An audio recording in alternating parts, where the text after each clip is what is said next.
পারবেন। যদি ভালো লাগে দেখেন, এটা অরিজিনাল ভিডিও, ফাং ভিডিও না।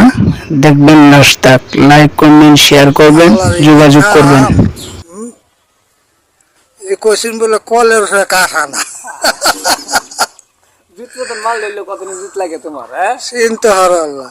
হ্যাঁ, বাংলাদেশের বিরুদ্ধে কোশ্চিন বলে আল নাই গরু নাই, আমার নাম হচ্ছে সংসার আলী। চিনতে হবে, গরু 1 লাখ টাকার জোড়া আর কমে পাওয়া যায় না। অনবেড়া বাইক দিয়ে হাইরা বিন্দা জুড়ে গেছে খেত। আল্লাহ দেহ, আল্লাহ রাইজের কারবার।